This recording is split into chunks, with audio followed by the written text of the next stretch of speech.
25 ଜାନୁଆରୀ ଏହି ଦିନରେ ଆମର ଇଲେକ୍शन କମିଶନ ଅଫ୍ इंडिया एस्टाब्लिश होता ଏବଂ ଏହି ଦିନକୁ ଆମେ ସେହି ଦିନଟିକୁ କମେମୋରେଟ୍ କରିବା ପାଇଁ ପାଳନ କରୁଛୁ ଏବଂ କେବଳ ସେତିକି ନୁହେଁ ଆର ମୁଖ୍ୟ ଉଦ୍ଦେଶ୍ୟ ହେଲା ଯେଉଁମାନଙ୍କର ଆଡଲ୍ଟ ଫ୍ରାଞ୍ଚାଇଜ୍ ମାନେ ଯେଉଁ 17 ବର୍ଷ ପ୍ଲସ୍ ହେଇଯାଉଛି ସେମାନଙ୍କ ମଧ୍ୟରେ ଗୋଟେ ସଚେତନତା ସୃଷ୍ଟି କରାଯାଉଛି ସେମାନେ ନିଜର ନାମ ଭୋଟର ଲିଷ୍ଟରେ ତାଲିକାଭୁକ୍ତ କରିବା ପାଇଁ ସୋ ଦ୍ୟାଟ୍ ଯେମିତି ଇଲେକ୍शन କମିଶନଙ୍କ ଡାଇରେକ୍ସନ୍ ଅଛି ଇଲେକ୍शन ଚିଫ୍ ଇଲେକ୍ଟୋରାଲ୍ ଅଫିସର ଓଡ଼ିଶା ଏବଂ ଆମ ଜିଲ୍ଲାପାଳ ନବରଙ୍ଗପୁର ତଥା ଡିଷ୍ଟ୍ରିକ୍ଟ ଇଲେକ୍ସନ୍ ଅଫିସର ଯେ ଆମେ ଅଧିକରୁ ଅଧିକ ପିଲାମାନଙ୍କୁ 17+ ପିଲାମାନଙ୍କୁ ଆହ୍ୱାନ କରୁଛୁ ସେମାନେ ତାଙ୍କର ଭୋଟର ଲିଷ୍ଟରେ ନାଁ ଲେଖାଇବେ ତେଣୁ ଆଜିକାଲି ତ କଣ୍ଟିନ୍ୟୁଅସ୍ ଅପଡେସନ୍ ଅଟୋମେଟିକାଲି ହେଉଛି 17 ବର୍ଷ ପିଲାମାନେ ତାଙ୍କେ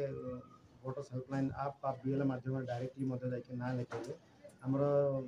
ବର୍ଷରେ 4ଟି କ୍ୱାଲିଫାଇଂ ଯେଉଁ ଡେଟ୍ ଅଛି ଜାନୁଆରୀ 1 ଏପ୍ରିଲ 1 ଜୁଲାଇ 1 ଅକ୍ଟୋବର 1 ସେ ଡେଟ୍ ସୁଦ୍ଧା ସେମାନଙ୍କର ବୟସ 18 ବର୍ଷ ହେଇଗଲେ ଅଟୋମେଟିକାଲି ସେମାନଙ୍କର ନାଁ ତାଲିକାଭୁକ୍ତ ହେଇଯିବ ତ ମୁଖ୍ୟ ଉଦ୍ଦେଶ୍ୟ ହେଲା ସେଇଟା ଏବଂ ସବୁଠୁ ବଡ଼ ଉଦ୍ଦେଶ୍ୟ ହେଲା ଅଧିକରୁ ଅଧିକ ପିଲାମାନେ ନାଁ ଲେଖାଇବେ ଏବଂ ଅଧିକରୁ ଅଧିକ ଯଦି ଆମେ ଭୋଟର ମାନେ ଭୋଟ ଦେବେ ତାହେଲେ ଆମ ଦେଶର ଗଣତନ୍ତ୍ର ସୁଦୃଢ଼ ହେବ ଏବଂ देश मध्य सशक्त आज कौन कले तरफ आमे आज जिलापाल निर्देश क्रमे जोटा कि आमर निर्देश चीफ इलेक्टोरल ऑफिसर ओडिशा और इलेक्शन कमिशन ऑफ इंडिया आम सका आज रैली रैली रे जिलार विभिन्न महाविद्यालय और स्कूल छात्र छात्री मैंने पार्टिसिपेट कर गाइड्स मान सांगे आम एपाई बोलिकी विभिन्न दलर प्रतिनिधि मान अनुरोध करूँ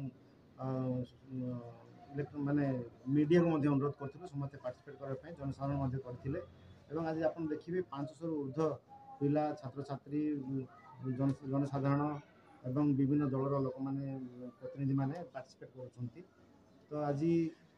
विभिन्न कृति छात्र छात्री जो डिबेट एसे पेंटिंग विभिन्न एक्टिविटी पुरस्कृत कर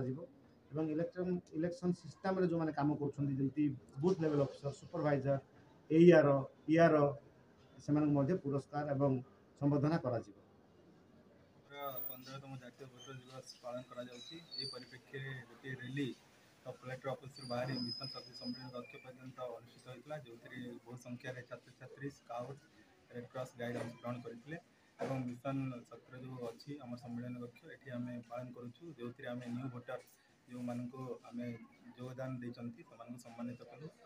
जो मैंने जातीय भोटर दिवस रे विभिन्न पुरस्कार पाइबे सम्मानित करागला एवं समस्त को अनुरोध कला समस्ते जड़े जड़े भोटर हेबे एवं भारतर गणतंत्र को मजबूत करी संवैधानिक प्रक्रिया भाग